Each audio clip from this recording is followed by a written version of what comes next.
want the generations coming after us a sane, dignified, conducive society. Let us talk about a brighter future and not the good old days. I, therefore, join Shemori in this collective and bold attempt at changing the narrative and doing it right for a better future.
Hello and welcome to What Are You Saying? #Ways, where we talk about topics in the news as it affects us all. I am Uti Elu, and on this special holiday episode, I'm joined by one amazing co-anchor. Yeah, that's how we're doing it these days. The amazing Sanzi. No, let me call you Sandra Eze, because when I don't call you, they said Sandra the other day, and I was like, huh, who's that? So, are you serious? Sanzi, folks. Yes. Hello, Sanzi, yes, on the full name. Sandra. I tried now, I remembered. Yeah, I did. Bravo. Hello, lady. Yeah. First time on set in years. In a while, yes. A bit of traveling, yes. Back and forth. Yeah. But life has been good. I mean, end of the year, December. I'm just grateful. Like, thank you, Lord. It's been quite an event. I know. Yeah. It's been that kind of year. Yeah, I know. Incredibly thankful to be alive. And I think I saw a meme. In fact, it was my boss that sent it to me. Even if you're crawling, just cross the line. Yep, okay. Yep. You don't have to race through it.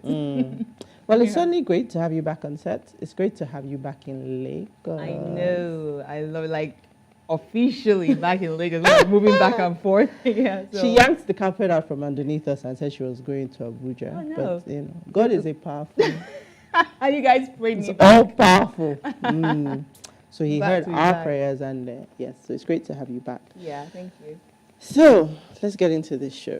Here's what we found as today's quote. You cannot leave Africa, Africa said. It is always with you, there inside your head. Our rivers run in currents in the swirl of your thumbprints, our drum beats counting out your pulse, and our coastline, the silhouette of your soul. Bridget Dorr, whoever you are, you're a very wise woman. Totally agree. I completely agree. It's like you can never take home out of you. Africa strong, Africa pride. The mannerisms, the love for drums. It's like the easiest way to tell an African that's outside of the immediate African continent is when you hear the sound of drums, somehow they're moving their leg or the head. Or it's just something that says you're an African, just gives you away. It's very powerful, I think. And we're also unique. And I guess the world is full of diversity, but we're uniquely so, even more, I think, in Africa. I think there's a thread that runs through other continents where they're, but here we can be totally different. And I'm not even talking continent, I'm talking like within Nigeria. Like tribes are like chalk and cheese. I know people will say, no, we were never one country. Yeah. It's not that conversation today, thank you. But it is, very, very powerful to be African, and it goes right down to our DNA, our culture, our history, the very essence of who we are. But to the topic of today, December is here again. And this is the time of travels for Africans across the world. As long as you can afford to travel, to be with families this period. The holiday season is already absolutely in full bloom in Nigeria. Decorations have popped up, work has started to wind down, and different forms of festivities have been lined up for the rest of the month. Today we'll be discussing the influence of Dirty December, yes, on Africans in the diaspora space with Abigail Opia. But first, let's take a break and we'll be right back.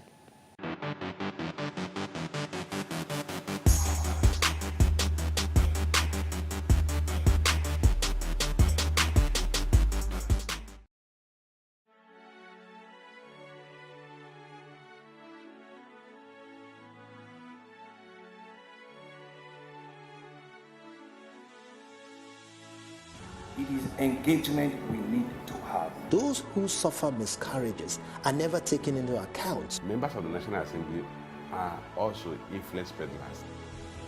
You are sitting on Nigerians' money. From the Babin, I pay my rent. From the Babin, I send my children to school. A consultative engagement. No any tangible notification before they ban us. It's one thing for people to be at your back and the heat of the moment, and another thing for them to still be with you when push comes to shove.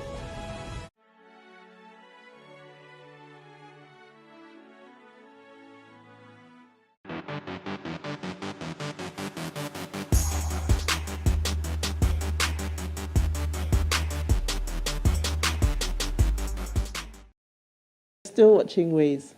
So thanks for staying with us. As I said, we are discussing Dirty December, the origins of Dirty December, the festive period in Nigeria, marked by extravagant celebrations and partying, remain a point of debate. While some attribute its rise to the record-breaking December celebrations in Lagos in 2019, others trace its roots back to the Calabar Carnival's inauguration in 2004. Adding fuel to the fire, musician Mr. Easy claimed to have invented the term in a 2022 interview, pointing to his 2016 song, Dirty Asef, as evidence. Regardless of its precise origin, Dirty December has become a deeply ingrained cultural phenomenon in Nigeria and beyond. So today we are asking, what is the influence of Dirty December on Africans in the diaspora? Please let's hear what you have to say. Remember, you can join the conversation. Send us an SMS or WhatsApp to 0818-038-4663. How are you dating the December? I'm working a lot. But I mean, is that your variant of Dirty December? Just, my own version of I mean, for me personally, I just want to play it safe because the last time we were so loud about Dirty December, 2020 gave us COVID. And it was because people had spent vivaciously just in 2019, and then COVID is like, hello. And then you know what happened during COVID. So Dirty December, I'm not that much into. I mean, I'm going to miss traveling home because I'm always going home every single Christmas. It's like a habit. It's a routine. But this year I'm not traveling. I'm going to be in town working all through. So yeah, that's kind of my. So we've swapped places. Oh, you're traveling. I'm traveling. I'm doing the whole East kind of Christmas. Yeah. So my Dirty December is taking also a different turn. But I'm open to events in Lagos. I would maybe try out one or two, even though I would rather just be home and watch Christmas movies. Yeah. So that's me, right? Spending most of, and technically now it's not really more of my life in the UK than I did in Lagos, but enough of it where the Christmas sort of tradition that I identify with is a quiet Christmas, is being home with family, lots of food. So the context of Nigeria where, I mean, before we even talk about December, Christmas Day itself, like the entire UK shuts down. There's no public transport. Like if you don't have a car, you're not going anywhere. I mean, taxis are extremely expensive. So the concept when I got to Nigeria, people are like, somebody's throwing a party on Christmas Day. Why? Like it's such, my brain can't really wrap itself around, like I struggle. So like if I'm home, if I'm in Lagos for Christmas, I'm always home on Christmas Day. Like I don't, like people, why would I get out of my pajamas on Christmas Day? It doesn't make any sense to me. No. I mean, the only thing I used to do was like cook, you do a whole turkey and all of that. But in Nigeria, you just order food, plenty, and just put it on the dining table. Everybody dig in. That's my own version of a Lagos Christmas. But so it's quite weird. But let's talk about, the run-up, because I think in Nigeria, I think Dirty December now has even sort of shifted into the later part of November. The events, if you sort of are watching that trajectory and we have all these different entertainment calendars, you know, people that are determined to help you plan your Dirty December. And I think this year I didn't really get into it because one of the events that for me kind of categorizes my Dirty December is like there's a series of concerts, I think by Flytime. And it's a stalwart, he does it every year. And it's always so good because they bring in like this wonderful mix of huge, you know, Nigerian artists, and then they bring in like maybe like an old school, like a Boyz II Men, or you know, like a Neo, something like that. But I think this year, Neo was here. No, he was here. Oh no. He was? Yeah, Flytime brought him 2 years ago. Yeah, 2022. No, 2021 actually. So yeah, see why you should be in Lagos. But I think this year the lineup just I over the years I think I've seen all the Nigerian artists that he had. So it kind of put a dampener for me because that's the thing that really tells me December is like you know, and then you think about all the other events. But it was sort of a twist to it. So because that happened, I didn't pay attention to all of the other big concerts, and I don't think that we've had as much marketing like really because you typically in Lagos everywhere is plastered like now I think if you're not really going past certain parts of VI you don't really see the posters. I mean even some of the Transverse buses are still carrying last December's posters from like the Wizkid concert and things like that. So I think this year has been a little bit, perhaps maybe the marketing spend is not as high.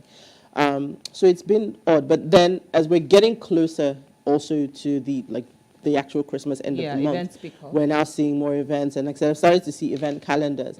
And even though I'm saying it feels like not as much is happening this December, I kid you not, there's like 3 to 4 events every single day. I'm not talking Friday, Saturday, Sunday. I'm talking Monday, Tuesday, Wednesday. Wow. When I saw this particular calendar, I'm like, which Lagos are you people in? Because clearly I'm in the wrong place. But I'm looking forward to hearing what our guest has to say about the work that she's doing around the events and the happenings of Dirty December. So Abigail Opia is a London-based journalist and documentary filmmaker with over 7 years of experience freelancing as well as writing for tech publications in the UK, US, and Canada.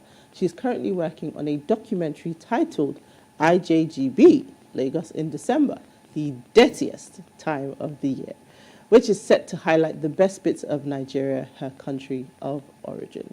Thank you for joining us, Abigail. Thank you so much. Honestly, I'm so grateful to be here. You ladies are so lovely. Thank you. Thank you. You're just as lovely yourself. You know, for me, I love what you're doing. I'll start off by saying, I mean, I absolutely love Nigeria.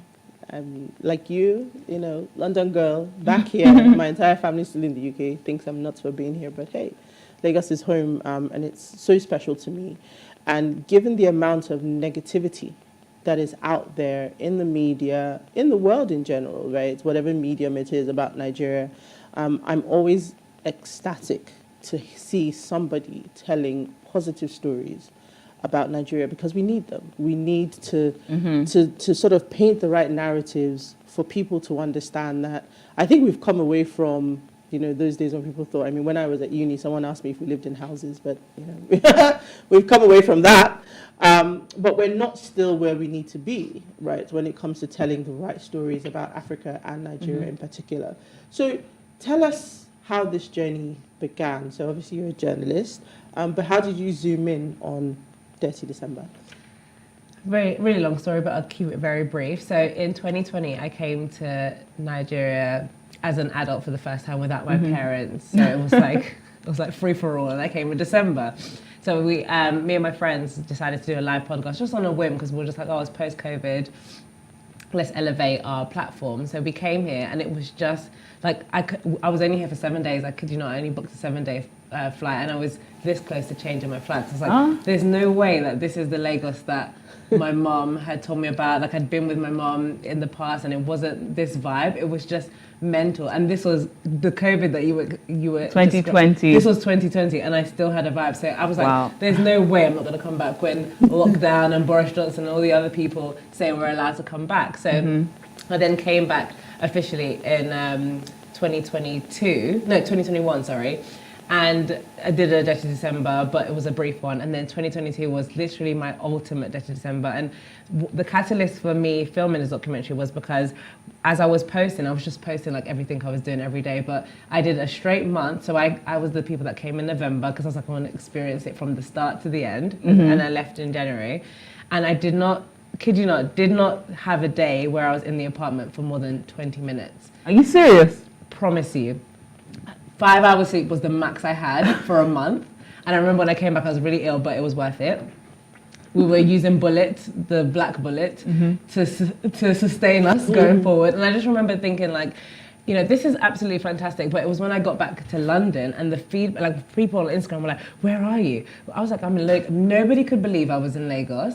So that was quite disappointing in my opinion, because I'm all for like, you know, making sure that I'm the number one Nigerian in my friendship group. I'm the number one Nigerian in London in general. No one can tell me that I'm not Nigerian, and I've never once been embarrassed of it, or I've never once been, because there's been a culture of like people, you know, trying to pretend like they're not because of certain stigmas and stuff. But when I came back and I saw the feedback from people saying to me, I can't believe this is Lagos. Oh, Lagos has, you know, you can make your own perfume in Lagos. Oh, they have archery in Lagos. The fact that they were so shocked, I was like, there's no way that the world won't be able to know that my country of origin has all these amazing things, plus more. Because the culture is so much more. I'm going to get into that, definitely. But just the vibe, the nightlife vibe of like, I'll be on a table and there's Azul pouring in, and then we're going to hot. My goodness, you had a lot of fun. There's nothing I didn't do. Fly time, I did. Club, I cleared all the clubs. Wow. W bar, cleared. There was nothing I cleared on the island. I even went to the mainland because I was like, okay, we've done the island. That's the mainland. Wow. Yeah, so it was quite disappointing that when I got back, so many people were so surprised and so shocked that this was Lagos, like the luxury style of it. The apartments we stayed in was really, really beautiful, like most beautiful things I've ever seen. So I was like, I have to do something about it. So I was like, you know, I'm going to save up my money and I'm going to film a documentary. Wow. So that the world can know. Well done. And now you're doing it. Yeah. I mean, it's really great to hear. And like I said, we need those positive stories. It really does hurt to experience it and then have people not believe that it is Lagos. We're still really fighting that sort of single story narrative about what people think Lagos is. But Sansi, you want to I mean, my aunt wanted to come back this year, but she was so worried about security. She's like, oh, I'm hearing all these things in the news about security and people could, you know, pick me up or just kidnap me or something. And I'm like, I mean, bad things happen in every country. There are bad reports. So you're here, you're coming from the UK and stuff. So were you not worried about security and, you know, stuff? Do you know what? I've noticed the running theme of whenever you're traveling to Lagos, every time I've gone, so I do 2 times a year, I have aunties telling me, they're kidnapping people in this. Exactly, yeah. If I listened to them, I would have never come. And what I'm trying to do now is, like, last year I brought over a set of cousins that had never been to Nigeria before. This year I'm doing the same, so they're pulling up next week. But now look we've at you. like my baby sister, who was she wasn't really like a Lagos girl, she was very British. But she's so interested in coming now just because I'm using myself as a case study. If I can go there with my absolute British accent, I can't even do the Nigerian accent, sadly, or the pidgin English or stuff. And I've managed to go 2 times a year and never gotten kidnapped before. I promise you're fine. Like, you're fine. Yeah. I mean, there's certain roads that you may have to like sit on your phone once in a while, but it's part of the experience. It's fun. Traffic, you know how to use your sense, and honestly, street sense. I wish people would stop putting fear into other people, especially younger girls or younger guys in the diaspora. I wish they would just stop putting fear into them about things like that, about safety. Because Nigeria, it happens everywhere, like you said, but Nigeria is actually pretty safe. I've been here since November. Have I been kidnapped? No, you're here. I mean, and I love the fact that you talk about common sense, because it's the same, right? You could get mugged walking down the street in the UK. You could get shot going shopping in America. So really and truly, you're spot on. Like, it makes no sense. But these are the narratives that we have to fight. This is why documentaries like yours that really spotlight the fact that, look, you're a young person. And why your story is so powerful for me is you came here as an adult for the first time. and you saw a completely different picture, even from what you had experienced, because you were seeing it through the eyes of your mum and her experiences and the things that she would let you do. But then the moment you had the opportunity to sort of build or craft your own journey, it's like it opened up like a flower. You're like, ah. And it's so great to hear that you're then sort of paying that, you know, forward and bringing more young people, because more people need to do that. You know, you see people, particularly sort of like African Americans, they're doing the journey back to Africa. But then in back Nigeria, to motherland, you know, that's the word. I'm like, but in Nigeria, the trajectory is the other way. Everybody wants to japa, everybody wants to get out. And I'm like, look, you people make it seem like this place is literally like, you know, hell on earth. And it's not, you know, bad things happen. I'm not saying that they don't. I'm not saying that Nigeria doesn't have issues. But is it, in truth, really that bad? And the fact is, more people want to come home in December. Everybody wants to eat small chocolate. Everybody wants to eat suya. Everybody wants to, you know, you want to groove. And I mean, the clubbing experience in Lagos, I always tell people, anywhere you go in the world, if you haven't clubbed in Lagos, you haven't started. Like, it's a completely different experience. We're not buying shots, we're buying bottles. Bottles. So it's great to hear. So talk to us about your documentary. How, sort of, what is that process like? What is it? Are you interviewing people? Are you going to be sort of going to live events? What's that all about? Yeah, so originally we started off in June. So I had this idea in February when I came back and did last year's Death of December. And then I called my cousin and I was like, listen, I need to do something quickly. I've saved up this X amount of money. And she was like, just come. So I was like, okay, I booked my flight in June. I'm a journalist by nature anyway, so I know how to rally people and convince them to talk to me on camera. So I did like, I just found like the top stuff that I did last year, reached out to people that own like beach houses, I reached out to DJs, like, so we had DJ Obi, who's like doing this whole Obi's house. Yeah. We've had Elijah Poppin, who does like the mainland block party. We've had DJ Tobad, that's killing it, doing stuff for like David O and all that good stuff. And then we've also had like just everyday people that are making it work. So we've had like people like this lady called Calypsy, she's a PR agency. We've had people like Titi working at Empire, just making the music scene like rock and stuff and just doing fantastic things. And then my main focus is, so because it's called IJGB, we've got the IJGBs, which I've convinced to come to Nigeria. Oh, nice. So when they land on the 19th, we're now going to film everything. After we've spoken to all these people that are making it happen, they're the ones putting it all together. And then when the IJGBs come, we're going to use their viewpoint to navigate Lagos. So everywhere they want from when they land, we're going to film them from the airport and then navigate every single, vibe, every single concert, every single beach house that they hit. Yeah. And we're going to just basically show Lagos as an amazing place. So we've got schedules. Interviews are almost finished. The last interview I'm doing is tomorrow at LAX, because it's nice to do like a homecoming stuff, and he agreed to be on the documentary, which is fantastic. But then after LAX, we're doing no more one-to-one interviews, and then we're going to go straight into B-rolls. We're going to just film literally as much as possible, every single vibe that's happening within this period, and then we wrap filming up. The last filming will be at Obi's house, obviously, just because he had like fireworks and all the good stuff. I'll come back, edit it, and show it to the world. But I think the journey has been definitely an interesting one, because this is my first time ever deciding to take a gamble. I feel like this is like my final gamble in my 20s, but just because it's for passion. My normal day job isn't about telling stories about Africa or anything like that, but I just feel like because I'm Nigerian and this has been so dear to my heart, I don't mind spending money into it, because I know that I will definitely get a return in terms of how many people I bring back to the country, because this country doesn't need tourism, I think tourism will definitely help. Yeah, I agree. So I think that's a good place to take a break. And when we come back, we can now jump into the tourism conversation. So please stay with us, we'll be right back.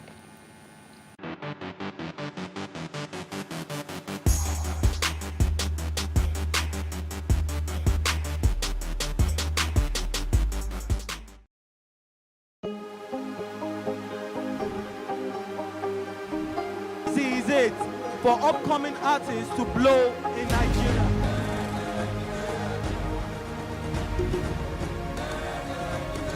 Welcome to Plus Trending. I am Bookie November, your host, saying thank you for joining us on today's episode. Welcome back. It's tea time on Plus TV Africa. Practice makes perfect. I'm not perfect yet, but I'm a lot better than I used to be. He's a king. He's entitled to marry 100 if he wants to.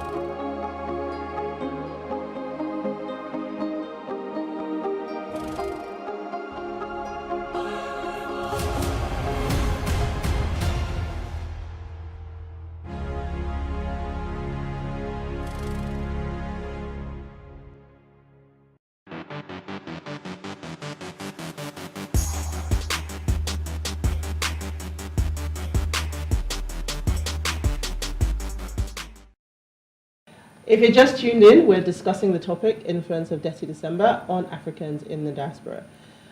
We're coming right back to the topic. So we stopped off just before we went on the break to talk about tourism. We just mentioned tourism. Mm-hmm. So did you want to ask a question about Yeah, I mean, I do appreciate the effort you're making to paint a better picture, because it's like when we in Nigeria try to tell people outside that, listen, Nigeria is a beautiful place. Yes, the economy might not be so stable, but there is so much you can earn from tourism, and it's just, I just want to applaud you for doing that, because I mean, it's a lot. It's a lot. Being that you're sponsoring yourself, and this is a sacrifice, and you're not just bringing yourself, you're encouraging others, supporting them to come and see, like, this is the real Nigeria. And while we have the real Nigeria in Lagos, there is also the other part of Nigeria. There are people who probably can't afford dirty December, you know. So, and I know you're viewing this documentary from the lenses of IGTV. Yeah. So, do you plan to like also show the other side of people who probably can't afford dirty December? Because I feel like it would be a nice coverage if you could show like the super cool side and also the other part of Nigeria. Honestly, no, I don't plan to Okay. show that, because when you Google, even if you go on YouTube and you just type in Nigerian documentary, Mhm. there is so many people showing, oh, poverty, oh, traffic, oh, government corruption. Mhm. I don't want to Include that, actually. okay. I feel like we've had enough stories like that, Mhm. and now it hasn't worked. It's clearly doing us a disservice. So we need something else. We need to show other people that there is highlights to it. And you know, I feel like the more people come in, the more the economy might get stable. In Right. Jesus' name, amen. I don't know if I'm allowed to say that, but I believe in Jesus. Mhm. But once the economy does get stable, it will benefit all the other people along the way. And speaking on that, I did have someone message me who had followed me from on Instagram. They were like trying to follow my work and where I'm going, and it broke my heart when he was like, you know, I've never seen Lagos like this, and I was just like, I could you not? I'm sure you live in Lagos, right? And he said, yeah, but you're just showing me how you can enjoy Lagos when you have money. Mhm. Absolutely broke my heart, but I use that as a tool, because if we can get more people, more foreign currency, more, you know, just a stable economy in general. Right. I don't think me telling the side of the story of, you know, not everybody can afford Dirty December, everyone knows that. I don't Mhm. think it's going to benefit the story in any shape. Right, you already have the media houses doing that so well. Everybody, BBC News, everybody. that. Yeah, Yeah. and you're really right. I mean, I get where Sanzi's coming from in terms of saying, should we balance the equation? But you're actually the one who's trying to balance the equation, Mhm. because right now there's all the negatives. So we're literally trying to tip the scale back to the side of the positive. And the reality of it is, I keep saying it, there's the uber super rich everywhere you go. And I mean, you're coming from the UK. Some people can't afford to heat their houses at the moment. It doesn't change the fact that some people still have tons and tons of money. So the bit for me, when you sort of talked about tourism, which I think is absolutely great, the entertainment sector is doing a lot for us, because that's essentially the side that you're now looking at, and the more sort of artists and people in that space really just doing their thing is opening up opportunities, and it's impacting the economy, because you know, if you have an event at certain hotels, everything and everywhere is sold out. So for me, I was just curious to say, oh wow, have you thought about turning the tourism side of it into a business? Because if you bring this set, they have a great time, they're going to go back and tell another set. So literally it's like, what's that? What's the railroad? You know, you're building a path back to Nigeria to have these amazing experiences. So might that be a nice side hustle that's going to come out of Business venture. You're the first person that's told me that, actually, to be fair. I actually interviewed a lady called Hannah Ajala. She works for the BBC, and we filmed her in the Lekki Conservation Centre. Absolutely amazing shoot. But what she does is she has this company where she brings diasporans to Nigeria. And I just thought of it because the amount of people that message me are like, I've got friends that are Jamaican that have no interest in Lagos. All of a sudden, they're coming this December. Wow. It's going to be nuts. Like the level of people that I'm bringing back is going to be nuts. But I think definitely there's a business aspect of that. But my main focus is just telling the story. So I'm not trying to venture off, make more money. I'm not a greedy girl, you know. I just want to. I feel like I should partner with you, and this should be my 2024. I know, because honestly, because I feel like she's having all the fun, and I am here in Lagos, and I just won't go out. I don't enjoy going out. Well, I've got an agenda. You can definitely pull up. Yeah, but in your journey so far with the documentary and all the people you're meeting, what is your most shocking discovery? Like, I'm curious. Do you have like most shocking discovery so far in this documentary process? I think what has shocked me the most is the fact that despite the people I've spoken to and their level in the game of, you know, making things happen and just their position and how they sit in the country versus people that are less fortunate, they still have so much negative things to say. And I'm having to, I'm not lying, but I'm having to coach them that, you know, this is a positive documentary, but I feel like they need to, maybe the idea of, you know, saying all the good bits of Lagos in their mind is dishonest, but you saying all the good things doesn't mean that you can omit the bad things and then it's a terrible thing. I just think for a certain project, you should, if we're talking about just the good things, let's just talk about the good things. It's like highlighting gratitude. Yeah, but it just shows me that despite all the amazing stuff and, you know, all these people that are coming using their £3,000 flights to come to Lagos for just a short period of time, there's still a long way to go, and I'm not gonna, you know, sugarcoat that. Yeah. Okay. Cool. It's I mean, I've been processing this business idea in my head. You know, that's a business. You're already running one. Like focus on the conversation. So let's talk about what post-production looks like and where we can expect to see the final edit of the documentary. So when I come back, we've got an editor in the UK that's going to work on this, scrubbing the sound, making it look vibrant, putting it all together. I can edit myself, but I refuse to do it because it's the biggest project I've ever put my hands on, so I'm not going to do it myself. I've got meetings with Prime. Prime are the only ones interested at the moment, but the aim is Netflix because Netflix pays more. So, but I've actually teamed up. So businesswoman. I've teamed up with a company called Winter Studios. So they're the ones that are providing the camera equipment for this whole, they've done it since June, and yeah, it's going to be amazing. And they've been really, really supportive in the sense of, you know, just whenever I'm ready to film, I could, like the LAX one tomorrow, it was just like a last minute thing, but they're just like, yeah, we've got camera equipment for you, go and do your thing. So it's nice to see that other people are on board, but the aim is Netflix, but right now we've got Prime interested only. Okay. Don't worry, they'll come along.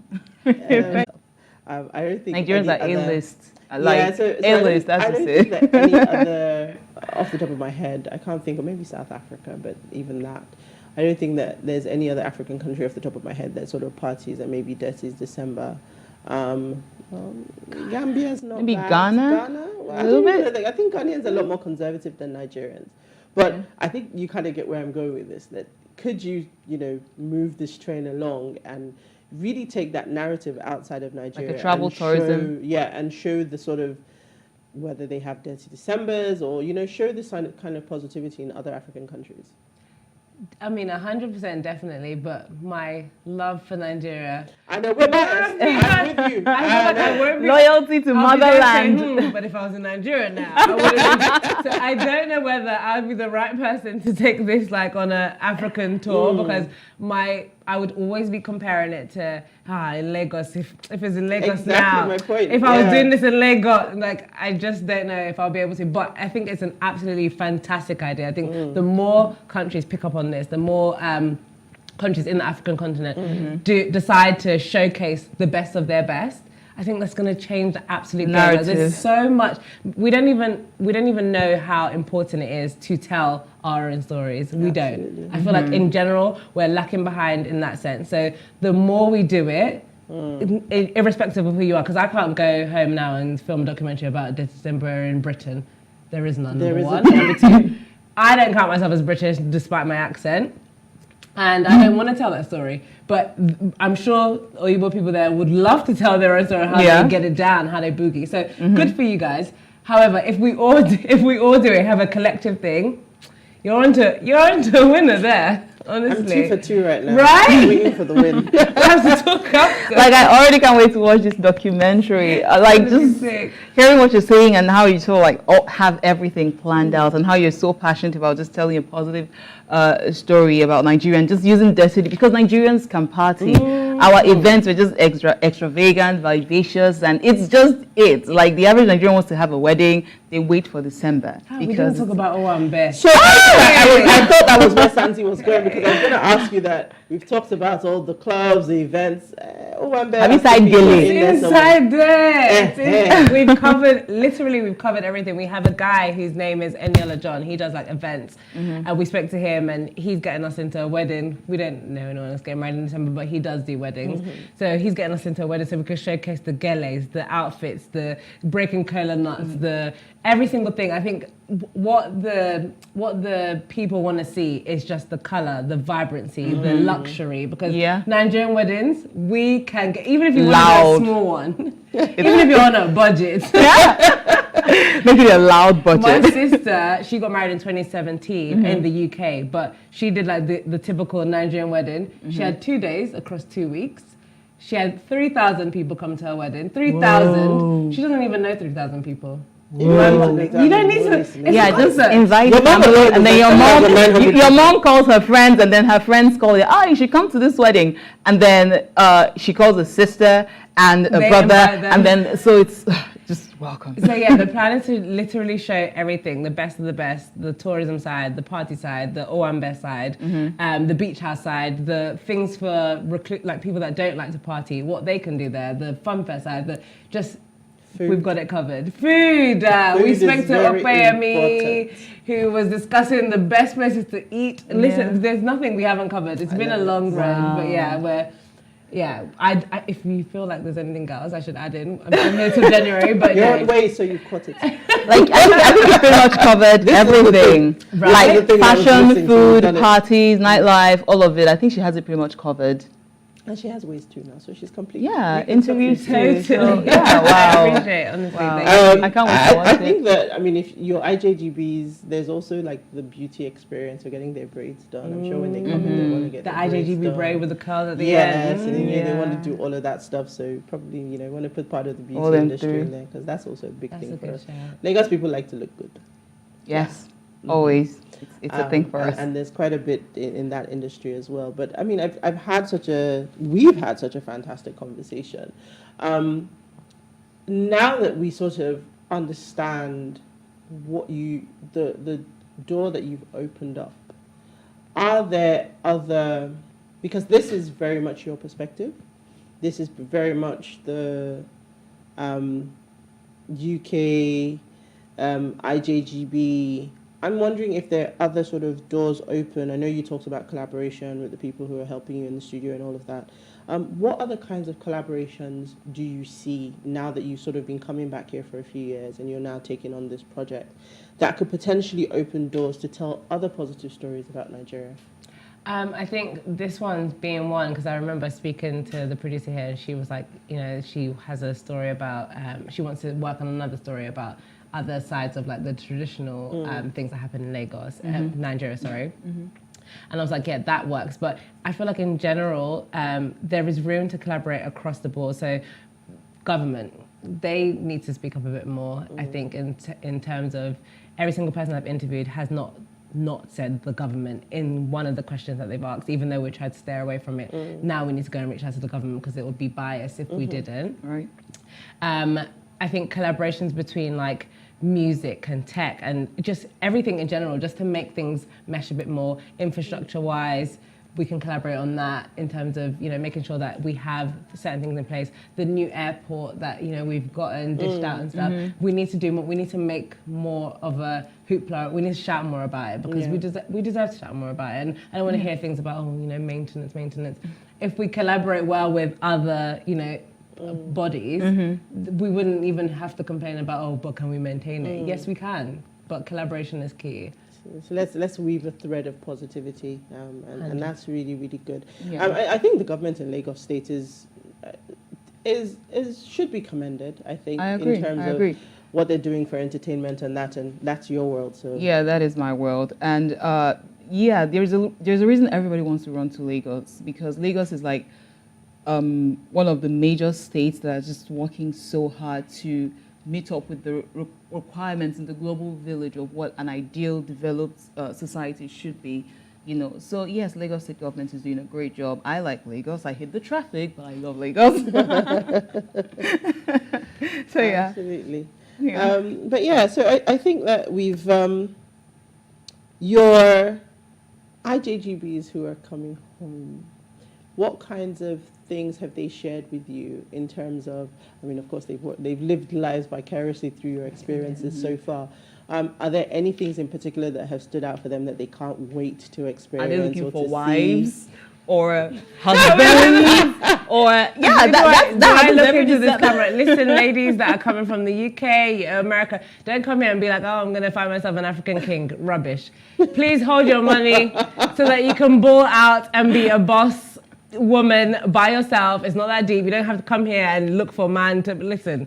That's not. Have you read the book? All Lagos men are. No, I'm mad. All Lagos men. Please, just it's not that vibe. Like if you're looking for a good time, minus like relationships and stuff, just get ready. I've literally prepped them. Get ready. Get your money up, because we're not going to rely on men to pay for us when that's not what we're here for. Get your money up.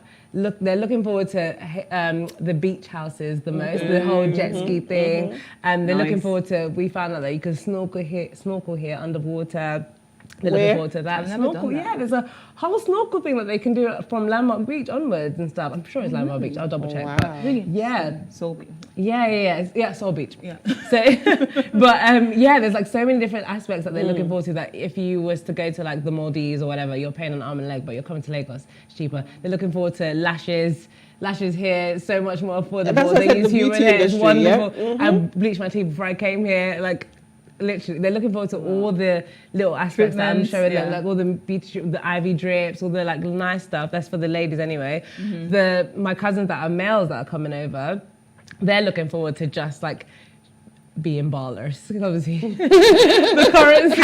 The money goes so much further. I know, although Lagos is expensive, but they'll still feel like what they're trying to achieve. So. Yeah, but I think just in general, just the going through the motion of not sleeping, partying as much as possible, just having a nice break. It's hot in London. My mum is crying about how cold it is. Like so cold. English weather. Yeah, it's just terrible. Whereas you're having a December, some of them, it'll be their first warm December. Warm. Like it's going to be insane. Like Christmas Day, we're going to spend it at Obi's house. We're going to do like a little bit on the beach beforehand. I don't think anyone's ever had a beach Christmas Day in my family. So. Wow. Nice. Yeah, I'm Special. looking forward You're literally changing lives. Yeah. Well. You know, I can't say this enough, but it's been so refreshing having you on the show. Thank you. The amount of positivity, I look for it all the time. I mean, I see it everywhere I look, but I know that my perspective is unique to me. So when I find other people who are shining the right kind of light, and I love the passion with which you said, I'm not doing the negative. And please let that run through when you're editing. But I can't personally wait. I can't wait. I will literally bug you. I will follow you until that documentary is out, because we need to tell those stories. But we've loved having you on the show, and we wish you the very best with your Dirty December. Yeah. And keeping your guests, your cousins, your family, safe, and everybody having fun. So like I just love the positivity. I know. It's contagious. I'm loving it. Absolutely. It's like I'm seeing my immediate environment fresh from her eyes. I'm like, she's doing all these things. I've been in this town. I can't wait to loud it when you bring it out. Let's do it. Yeah, thank you so much for doing that for us. Before we go, do ensure you listen to our podcast on Spotify and follow us on Instagram at Wayshow Africa. You can interact with us further, drop a comment, and most importantly, follow all our social media engagements. And remember to like, share, comment, and invite your friends and family to watch us and follow us. If you missed today's quote, here it is again. You cannot leave Africa, Africa said. It is always with you, there inside your head. Our rivers run in currents in the swell of your thumbprints, our drum beats counting out your pulse, and our coastline the silhouette of your soul. And that was by Bridget Dore. So we'll see you tomorrow at 8 p.m. as we bring another great conversation to your screen. Bye.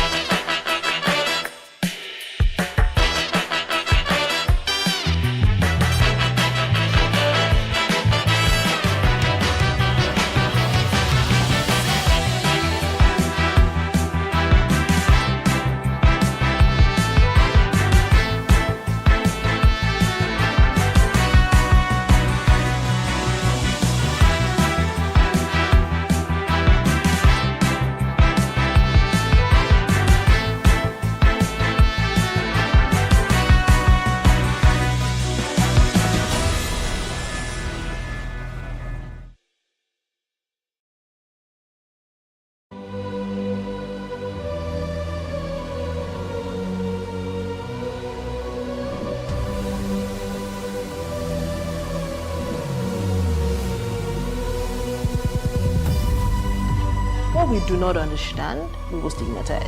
What you can see is the remaining of the tanker that exploded. The suspect equally confessed.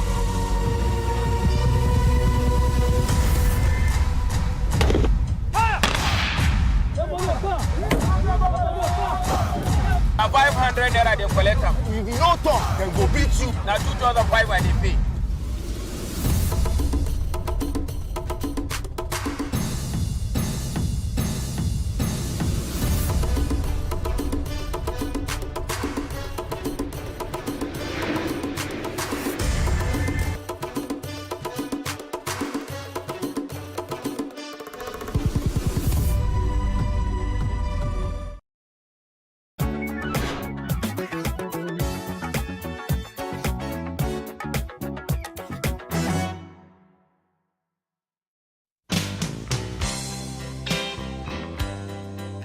Minding your mannerisms in public signals civility. Your behavior determines how others perceive you, and if you can leave a good impression, why not? When it comes to that, it's about really making sure that you don't do something that will make people upset. So let me give you a typical example, public toilet, right? You want to walk into that washroom nice and clean, and at the same time, you want to leave it clean for someone else to use it like that. But what you find is that some people use it haphazardly. They don't care about who's coming in next. And of course, people are disgruntled by the way the place is dirty, not kept well. And of course, we have a problem there, health and hygiene, right? That's a public place. When you think about the airplane, for example, the same thing as well. You are on the plane and you have children, and the children are making a whole lot of noise. You're disturbing the elderly people and other people who are sharing the same space with you. So when you're on the plane, you have to be mindful of other people that are going to be using it. So even when you're sitting down, it's a confined space, right? So you don't want to disturb other people. You want to make sure that you have a smooth ride without upsetting anyone while you're in that public space. What about when you're at the cinema as well? You know, a cinema is a place where, and a library, where you have to keep quiet. You don't want someone to keep telling you, shh, shh. What does that mean? You're not supposed to use your phone when you're in such places, like a library, for instance. Then you're in the supermarket as well. A whole lot of things. And many places where people are, I won't say maybe ignorant of other people, right? They think they're in their home. So you're in a reception in a restaurant, or you're in the reception of a hotel. You're not going to put your feet on the desk, on the table, as if, and you're watching the TV as if you're in your sitting room, right? So people wouldn't like that. I've seen cases where some people are in they're in the not waiting room. There's a public place where you can sit down in a hotel, right? And some people have taken off their shoes, put their feet on the table, and their hand behind them, they're watching the news. And like, hey, this is not your sitting room. You don't do things like that. Then when you talk about dining environments, you're in a restaurant.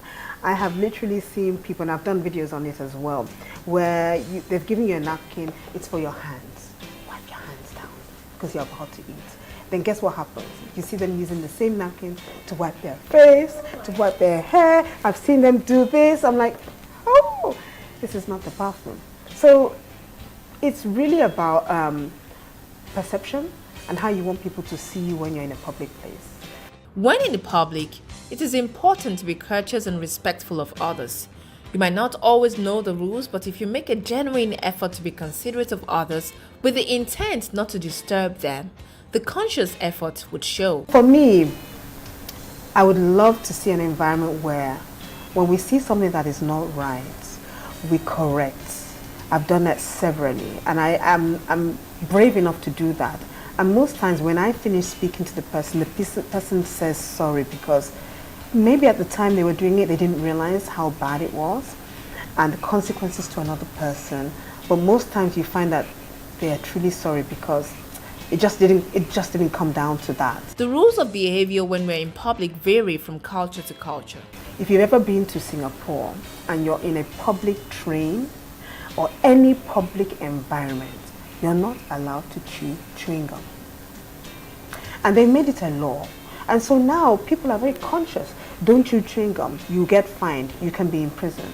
So they've made it part and parcel of their life. However, culture is an ever-evolving phenomenon that changes as the needs of the people changes. We all have rights, but it has limitations where the exercise of your rights begins to infringe on the rights of others. Behaviors such as playing music or videos loudly on your phone in public, receiving calls loudly in public places, or even blowing horns arbitrarily can be seen as offensive. Here are some common etiquette to take note of in public. Offer up your seat. If you're in perfectly good health, offer your seat to anyone who is either in poor health or pregnant. Make commuting easier for those who need it.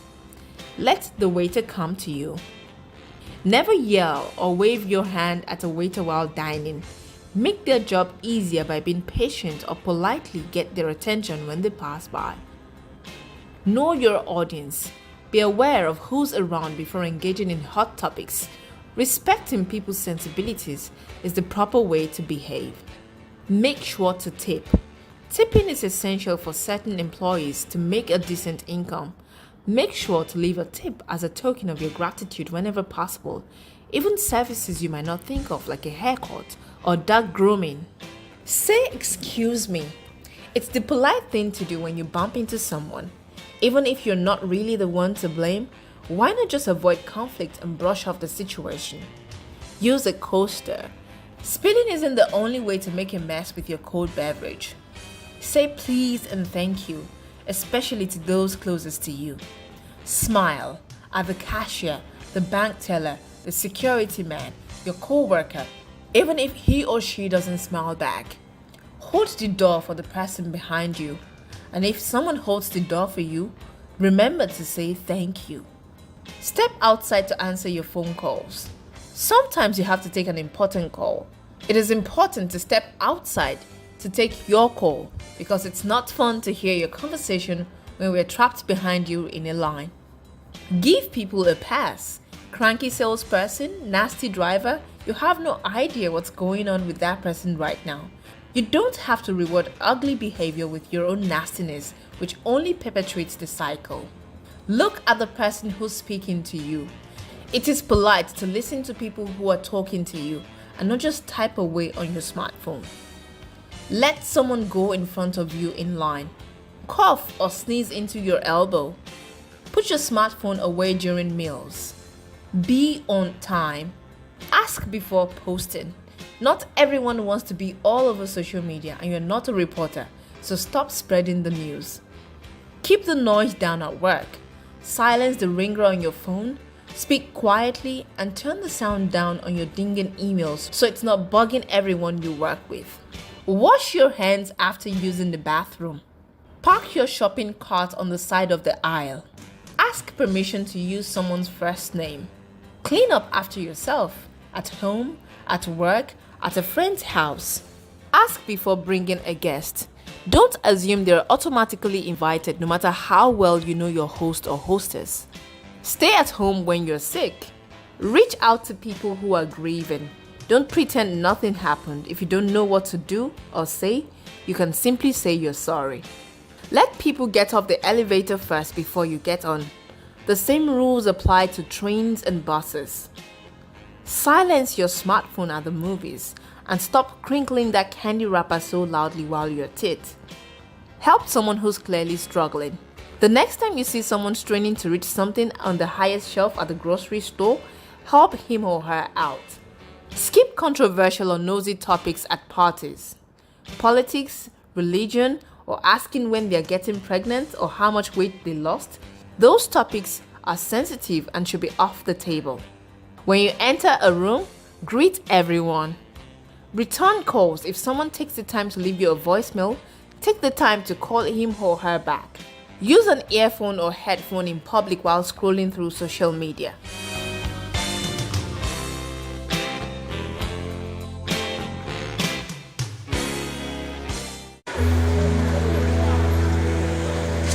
Who has the right of way? Nigerian roads come with a lot of chaos. The chaos is caused by a combination of drivers, motorcycle and tricycle riders, pedestrians and sellers who all claim the right of way.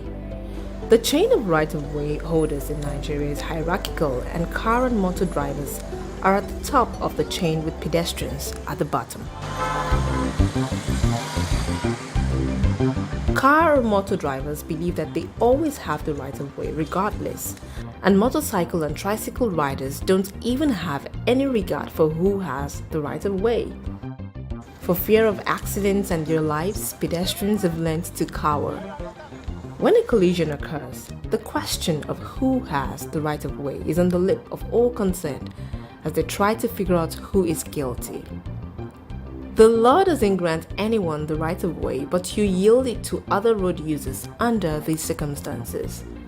At a yield sign, to pedestrians in a crosswalk, to persons using a seeing eye guide dog, to persons using a white cane with or without a red tip, at T intersections where you must yield to vehicles on the through road, at uncontrolled intersections where vehicles are already in the intersection, when driving on an unpaved road that intersects with a paved road, when returning to the roadway after a car is parked.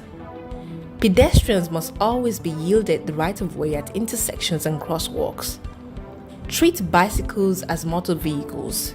Yield to bicyclists in all situations where you would yield to a car. For example, wait for an oncoming bicycle to pass before turning left. Turn right at a red light if it's permitted and no vehicles are approaching. If you see a sign that says "No right turn on red," then you must wait for the light to turn green again. Otherwise, you must turn right at a red light after yielding to oncoming traffic. Stop for pedestrians who've begun crossing the road. Once a pedestrian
Today, on the Justice Court, the plaintiff, Josephine Abimbola Akinriola, is asking the court to compel her husband to be responsible for the upkeep of their children.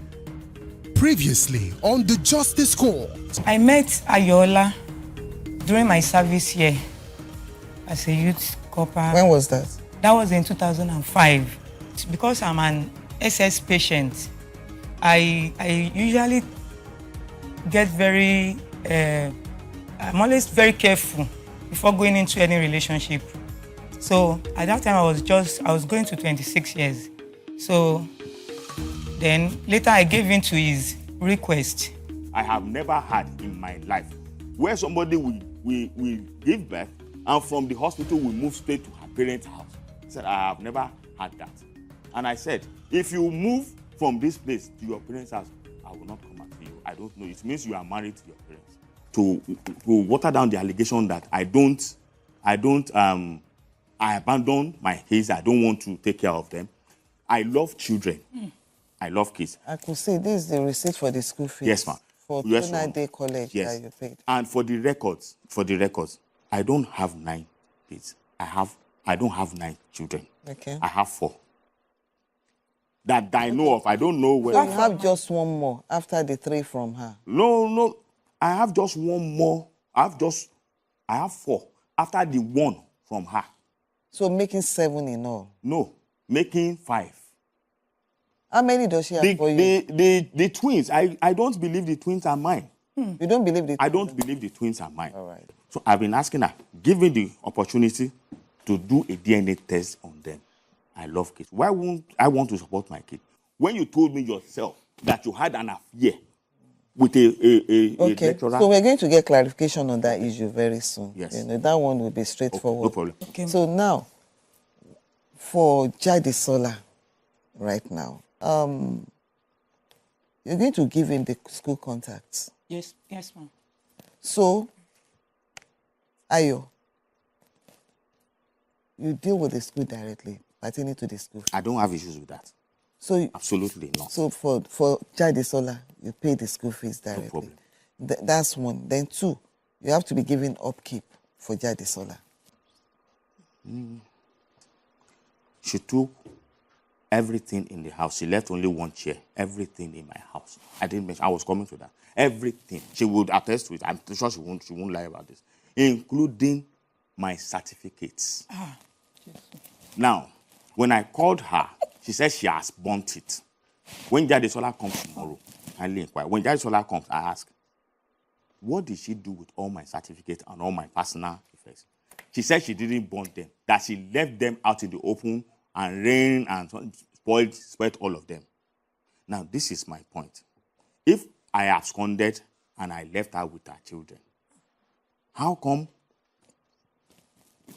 she took all my certificates and everything in the house? She took it, including curtains. She only left me 1 plastic chair when I got home. Let me tell you. So I don't know where the certificate is. On issue of this, did you take anything? Your Honor, I did not take anything apart from when I went home. Apart from what? Apart from the window blind that I bought. It was not in the house for months. Let me tell you one thing, and I keep saying that. Neither of the spouse, if you're living together as a couple, when the other party is not around, neither party has the right to remove a pin. He told me from to go the ahead, ma. He told me that I should go and not. pack my things. If I tell him, will I be looking for my certificate? I left our apartment for almost 1 year. Almost 1 year before I went back to pick those things. Then, there's reference to other things that were taken from the house. Unfortunately, everything. Neither of you can prove that to me. The only thing I can say about that is if actually you have done that, it's wrong because it's stealing. Why will I do that? It's stealing. I'm enlightened. I'm just telling you. Never. It's never done. Never. It's not right. I can never. Because some women believe once the husband is not around, they can pack everything and run away. They can be sued. They can be picked up. You know. Living in the house now. Your Honor, when I came back to the house, I know I can't prove this to you. That's but the that's problem. the truth. But it's been a long time. I met 1 plastic chair, white.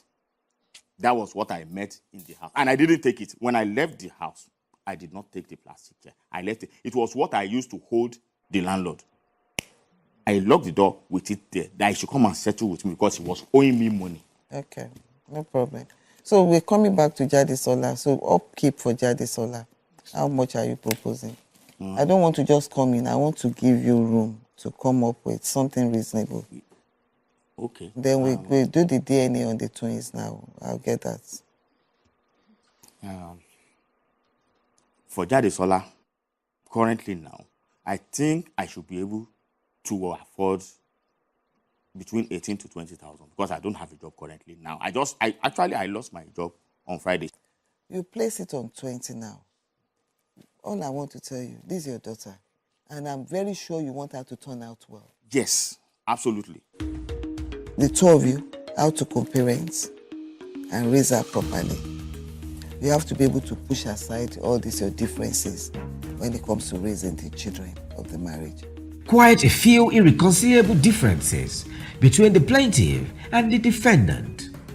However, to clear the doubt on the paternity of the twins, Justice Court ordered a DNA paternity test. The test result is ready in the courtroom. For now, let me have the DNA results so that we can take it all in all.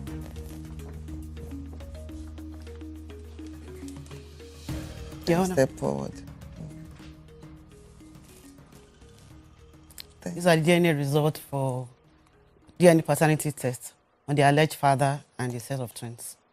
Thank you, sir. Conducted by Liz DNA Laboratories and DDC, United States. Thank you. So I have the DNA results. That's from Liz DNA Laboratories, DNA Diagnostic Center, test results, certificate of analysis. This is to certify that the result of DNA test conducted for Ayola Benjamin Akinriola and the minor child, Taiwo Toluwalashe Akinriola, has been perfectly analyzed as concisely summarized below. The case number is stated: child male, Taiwo Toluwalashe Akinriola, alleged father Ayola Benjamin Akinriola. DNA analysis positive. The above results summary shows that Ayola Benjamin Akinriola is the biological father of the tested male child, Taiwo Toluwalashe Akinriola, as plainly expressed on the DCT test results sheet overlay. Probability of paternity, 99.9999998%. That's for Taiwo.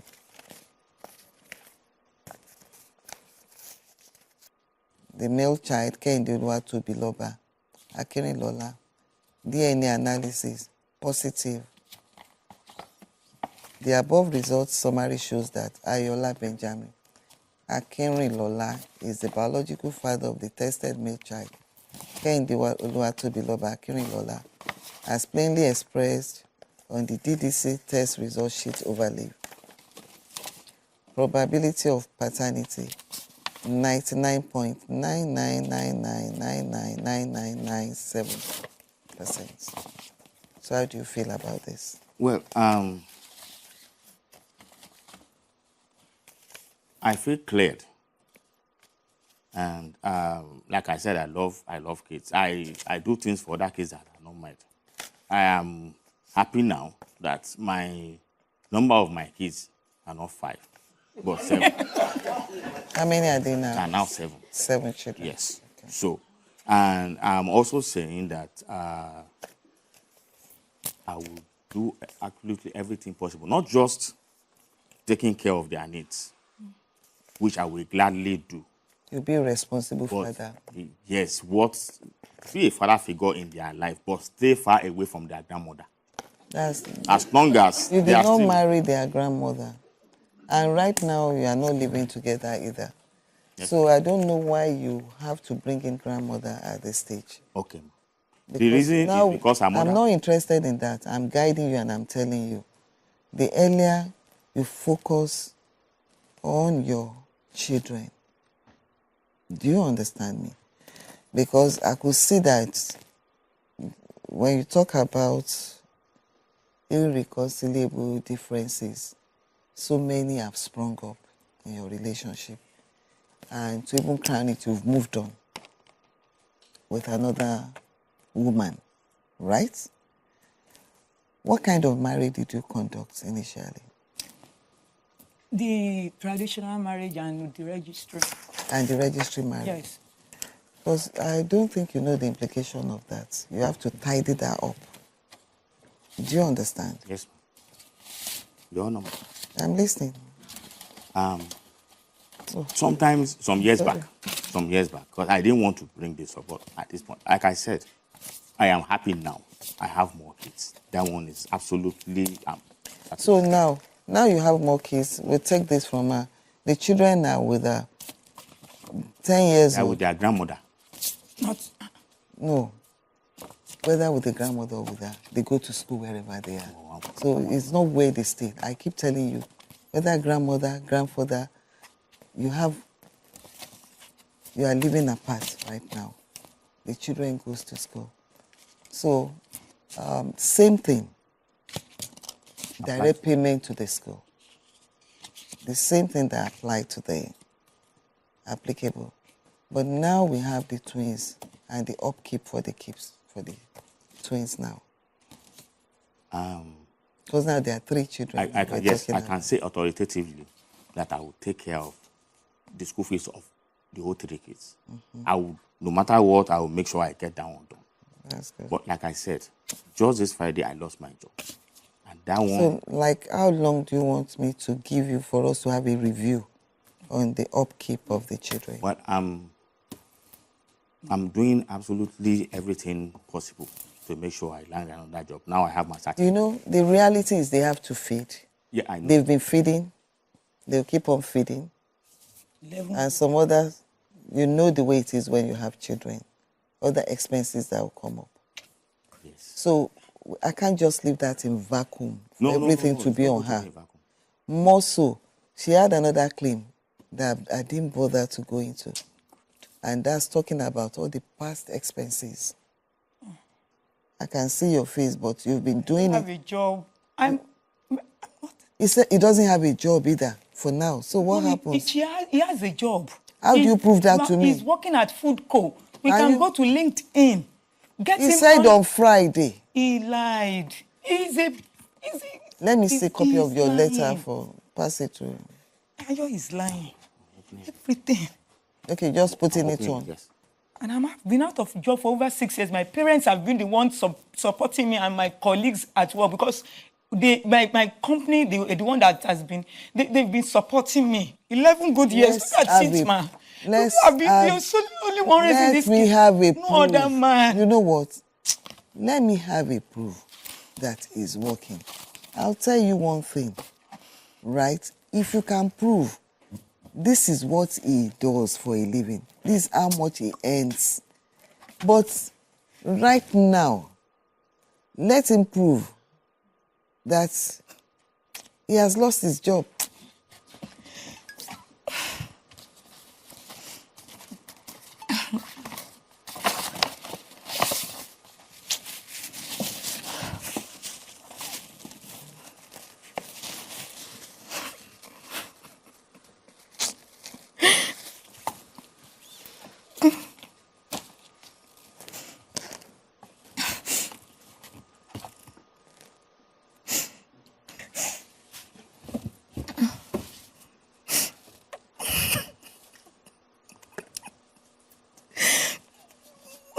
You resigned. I was advised to. Okay. The MD is, we have worked together before, 2012. So he said because of that, he didn't want to destroy my career.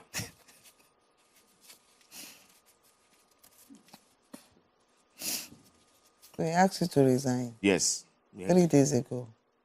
They asked me to resign on Friday. On Friday. Let me show you. You know what will happen, right? On this, the legal team will write a letter to your organization. So you give them the contact. We write them to be sure that you're no longer a staff there. Okay. I want to be sure it's not a gimmick. No problem. No, you know. Absolutely. So let That's them. the MD. They are they, the one that replied. HR, there's a copy to. No, let's see that. Let's get that. You know. So because like okay, I'm back to where I was before with regards to the twins. I would work on that and revert. No, it's something we have to conclude. I'm going to give the judgment right now. And I'm trying to work on something that will be convenient for both of you. So it's something we have to round up now. God doesn't work that way. Otherwise, I can give my judgment. I'm just trying to give a soft landing. For now, pending the time that I'll be able to get something up and doing, I can add that 10,000 naira to it at least to... That's 10,000 naira per child in a month. Think about it. That's 10,000 per child for 30 days. With the way the economy is, we have a review in January. Apart from school fees, no? He's paying all that. Okay. He's paying school fees, he's taking care of medical bills. Okay. But for the upkeep, you have to share now. Yes. Judge Fumi helped both parties to reach amicable settlement. After the break, Judge Fumi rules. This is my judgment. By virtue of the DNA results read in the court today, Taiwo and Kehinde Akinrilola have been declared and have always been biological children of Ayola Benjamin Akinrilola. Ayola Benjamin Akinrilola is to pay the school fees of the three children of the marriage directly to the school. You have to disclose all the information you will need pertaining to the school of the children to him. Yes, and provide medical bill. Pick it up if and when it comes up. And give the upkeep of 35,000 naira on a monthly basis to the plaintiff Abimbola Josephine Akinrilola on a monthly basis. Then by January, the two parties are to approach the legal team for review if you have secured a job. That's if the defendant has secured a job by then. That's my judgment.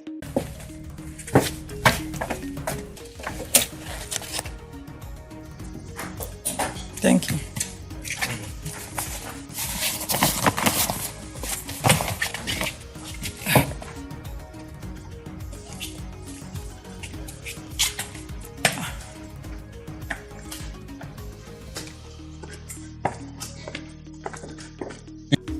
Continuing. We are Mr. and Mrs. Angel Blessing Walk. We've been here in the period. We've been here in the month of February, where I and my husband we brought an issue to the court, a divorce issue. The court stepped into the matter. When they stepped into the matter, we were asked to enroll in marriage seminar, marriage counseling, which was undergone by Miss Chidi Okafor. She was the one that organized and does the marriage counseling. Previously on the Justice Court. Bunch of women surrounded in my room when I came. Jesus, I shouted, Jesus, what a life. I said, okay, I cannot bear this again. Let me go. Marriage is not do and die. Instead, I would die in this marriage. I'd rather go alive with my innocent kids. On the Justice Court, the plaintiff, Angel Walgood, is asking the court to help settle the marital dispute between him and his wife. Somebody that lost his business since 2 years ago. So because of that, it brought issue between me and my wife. So she now go back to her mother with my children. So a lot of thinking here and here. Formerly, I don't used to drink. But because of this issue, sometimes I take one bottle. One bottle, from 1 bottle to 2 bottles, from 2 bottles, the thing keep on increasing to a chronic level. It become a chronic drunkard. And it didn't end there. He will just be going about. If he didn't find my husband in Baba Ijebu spots, you will find him hanging around with babes. Any babes you see, anything under skirts, he move around. Each time I see it, I cry. I say, oh, what a life. Does that mean this jobless attitude has turned you into a chronic women chaser and also a drunkard? If I tell him, he will give me another slap when to eat, only to hear a voice, take it easy, take it easy, take it easy. I was like, what are they taking easy? Let me go inside and check what is taking easy in my room. Oh, my honorable judge, what I saw, oh, I cannot bear it. I saw my husband on women's body on my matrimonial bed. I said, what an insult. My husband has defied my home, defied my bed, defied all that we had together. He defied it. The plaintiff, Angel Wangu, claims that he found himself taking solace in the green bottles after he lost his business to a fire incident 2 years ago, and he has not been able to rise to his responsibilities. The defendant, Blessing Wangu, alleges that in addition to being a drunkard, her husband also started being a chronic womanizer and a wife beater. She claims that she has had to move out of her matrimonial home due to domestic violence. Judge Fumi wades into this matter. Angel, everything she said is the truth. Yes, ma'am. I'm going to recommend the two of you to attend marriage counseling classes. Do you understand? Yes, ma'am. They will talk to you, they will guide you. I thank God that since I went to that marriage counseling, everything changed. I find myself living a normal life. I find myself living a truthful life, loving my family, loving my wife and my children. And I want to use the opportunity to thank the Justice Court, all the members of the Justice Court. After the process of the marriage counseling, I see changes in the life of my husband. It was that first day he came visiting us. He visited me, visited the children, and everything he did there, iota of truth, iota of love, everything, unity was there. In fact, the court they have contributed immensely to my life, the life of my family. They have done well. All the audience, they have done very well. They have supported us. We are very much happy for what everybody have done in my life and the life of my family. They have so much done well. So we are very much grateful for all their efforts. And I pray that God Almighty will bless and reward all our viewers, the court, everybody. Just like what my wife has said, when you have an issue between two partners, you don't need to call any outside person or maybe family and others. They may poison your mind in different ways. The best way, because I have gotten this experience, the best way is to bring it a place like this as Justice Court for them to handle the issue, settle the matter, and you and your family will be living in peace. So I am grateful that I came for this place and we are living in peace. So the advice I'm giving those, we are not praying for problem to anybody family. But if you happen to be like that, my advice is for you to be calm and do the normal thing, come to Justice Court. Justice Court will handle the case and make everything work well for you and your family. My advice, based on the experience I've got to my audience, my fellow brothers and sisters there, is that when you have an issue, please don't be afraid. The courts, they are there for you. They are there to resolve matter for you. They are there to resolve things for you. They are not there to separate you. They are not there to separate you. with your spouse. They are there to join you. Look at me and my husband.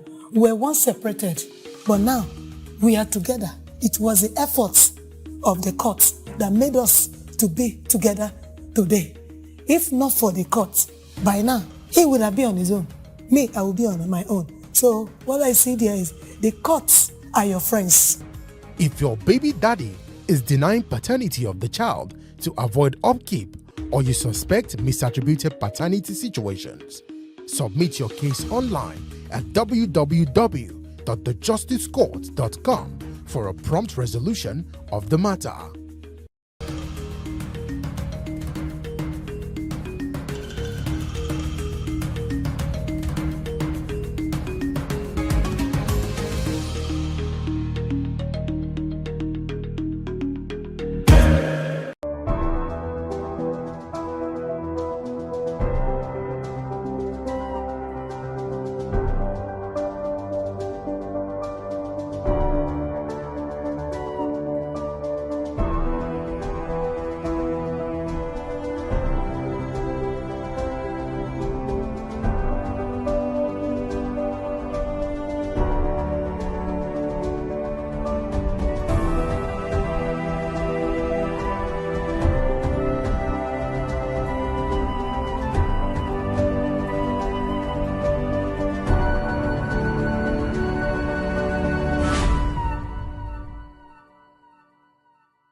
Comic Republic is a Nigerian startup where we tell African stories. We push the African narrative forward through a traditional art form that is popular all around the world, which is comic books.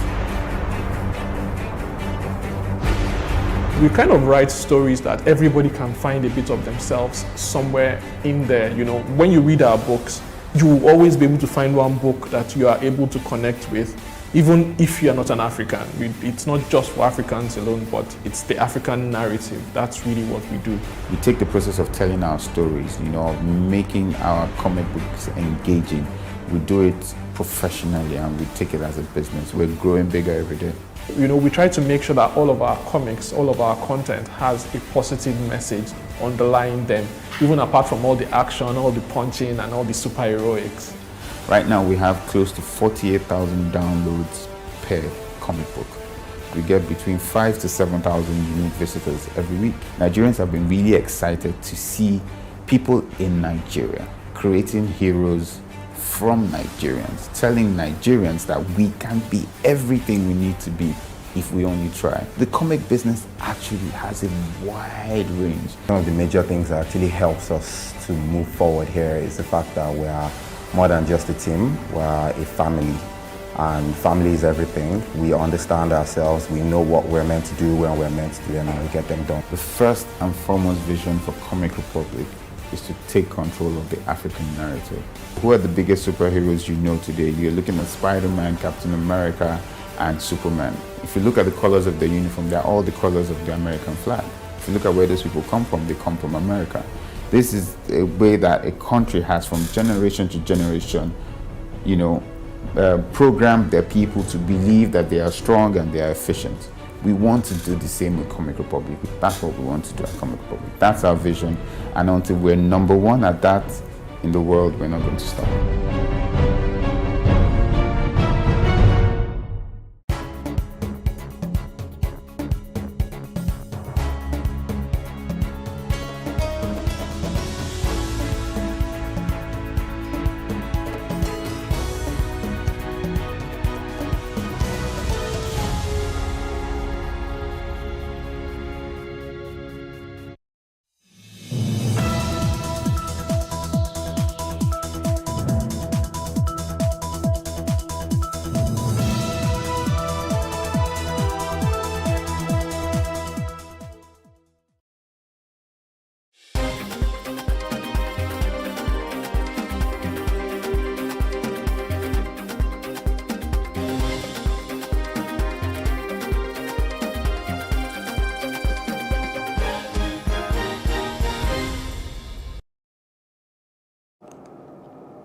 Good afternoon, I am Shade Uwe, and this is a news update.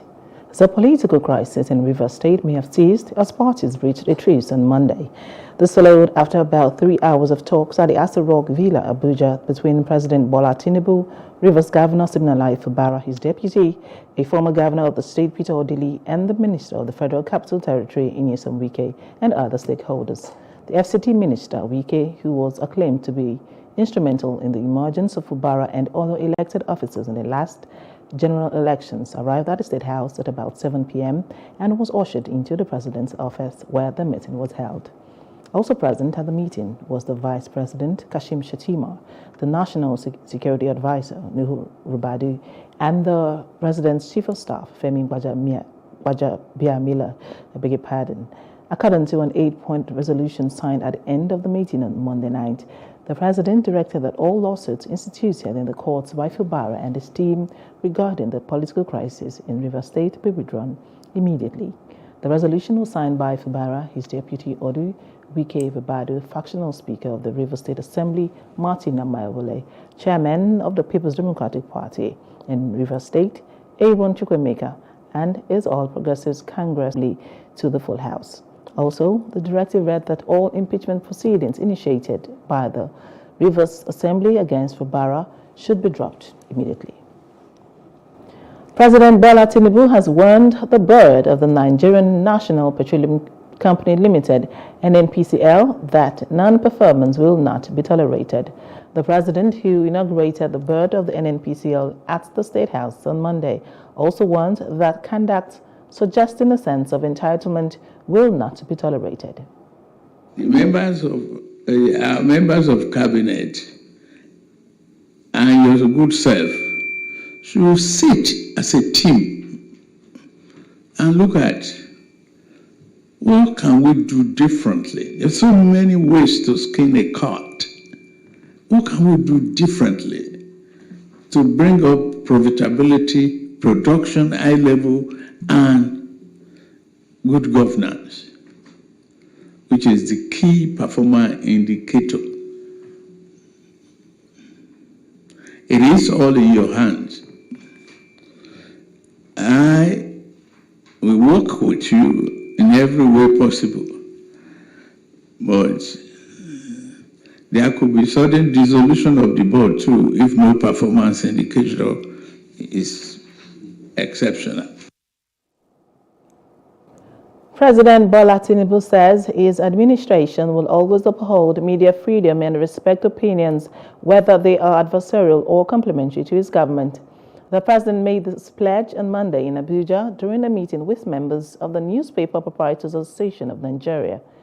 President Tinubu assured NPAN members that he would consider their request for a review of policies affecting the paper industry, acknowledging concerns about existing regulations hindering local access to newsprint.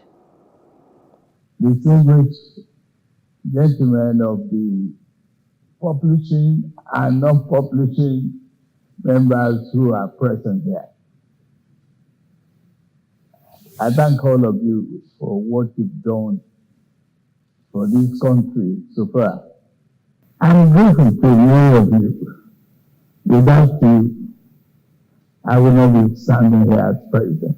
We will continue to reinvigorate the economy, re-engineer the economy, retool the economy. I believe that Nigeria should invest in the paper industry to produce what we need, what we can consume there, and what we can export to other countries from Nigeria. Look around. Ask some of your reporters to weigh the effect of what is going on. We can't afford the stuff that was going on. Every other item is important. And since you are now buying money on the black market, you know how much a dollar costs. We can't afford it. Many of us can't afford to import. So we buy newsprint on the street. That makes it harsher for all of us. what we see on the street is concert. We're all dead. But if we don't publish the hard copy, we've all become online. And traditionally, not all titles will die because of our culture.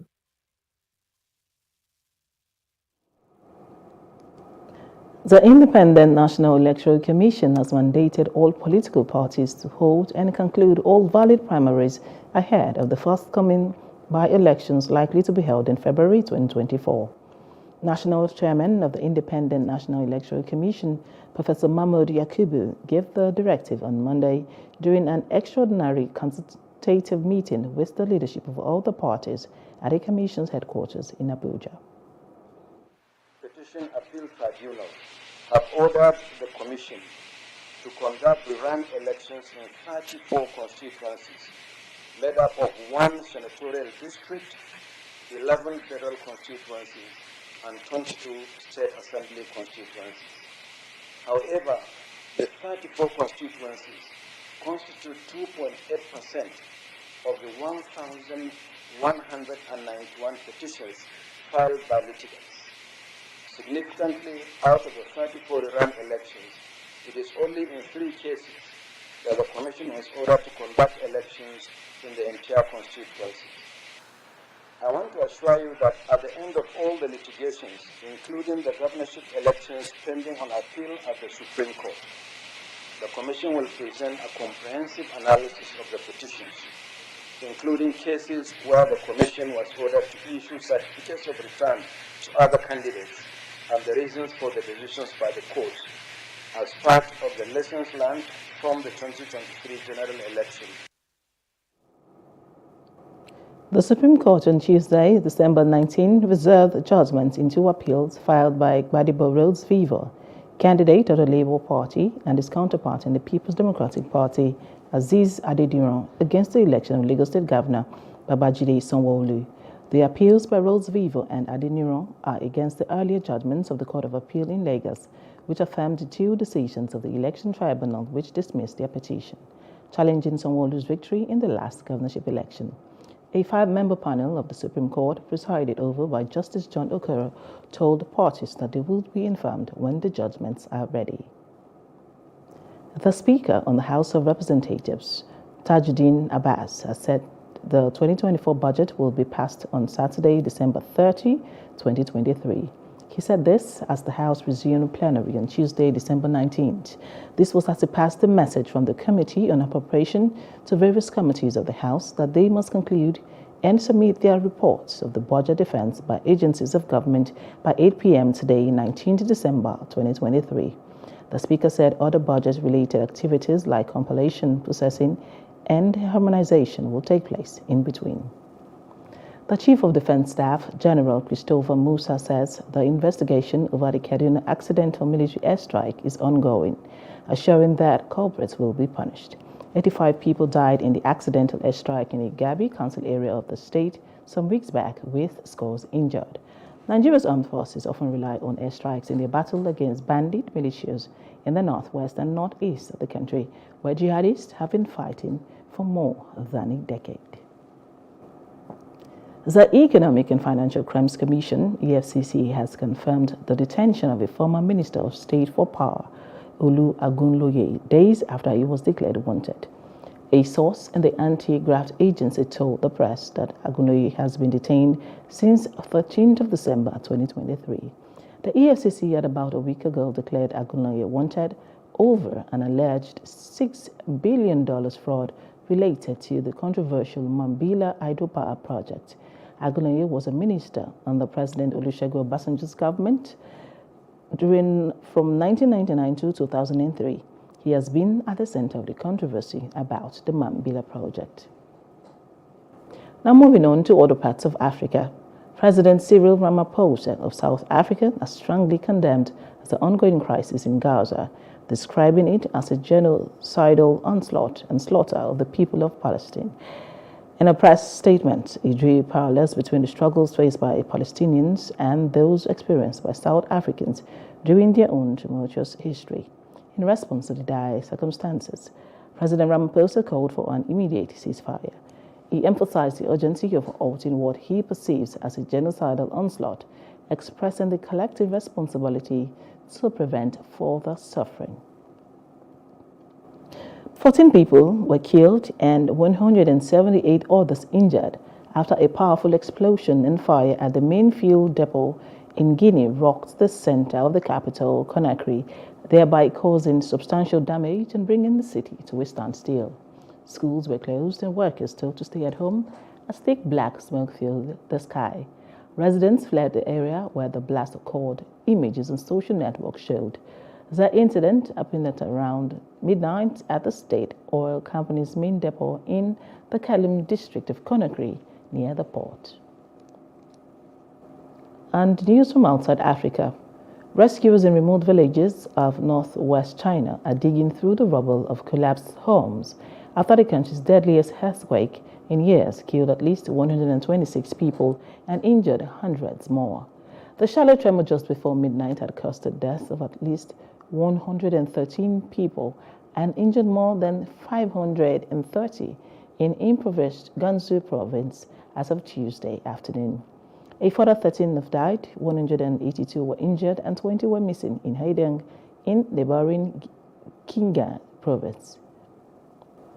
In entertainment, the American actor James McCaffrey, who is best known for voicing the video game character Max Payne, has died at the age of 65. He died on Sunday, December 17th, after a battle with cancer, surrounded by friends and family after a battle with bone marrow cancer. Actor Kevin Dillon took to his Instagram to pay his respects, writing that James McCaffrey was lucky to have known you, my best friend, you'll be missed. McCaffrey played Max Payne across Remedy's 3-game series, as well as roles in other Remedy games such as Alan Wake and Control. Most recently, McCaffrey was the voice of Alan Wake's Alex Casey, a character with the physical appearance based on Remedy's Sam Lake.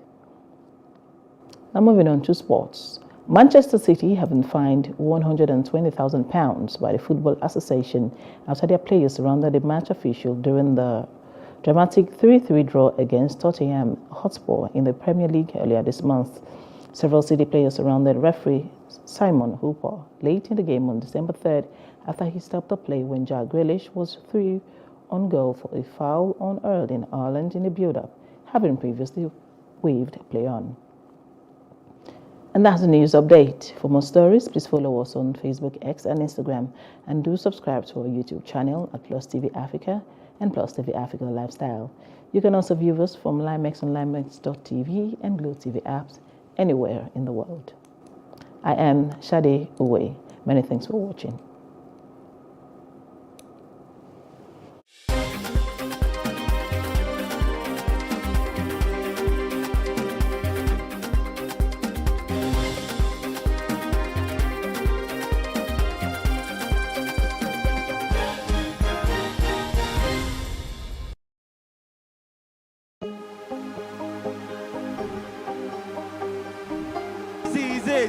For upcoming artists to blow in Nigeria.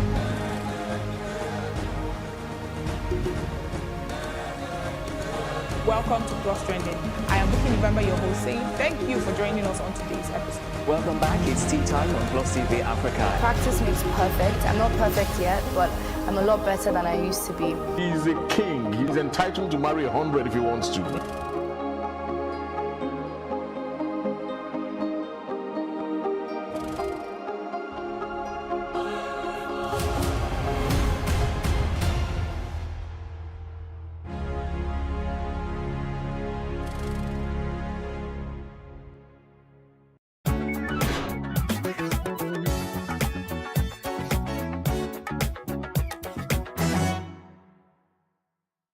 I like rolling my strong this way. I call it strong. I call SK Popo. I call them strong because, as I said, it motivates me, it gives me energy, it makes me move. I'm addicted to Tramadol, Baba Blue. Everyone knows it as well. No, codeine, Benelin with codeine. Tramadol was given to me by my father. Him too, he didn't even know what it was.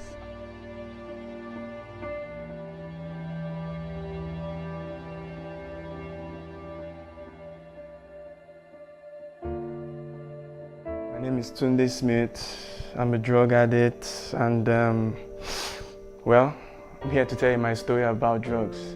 I started taking drugs when I was 20.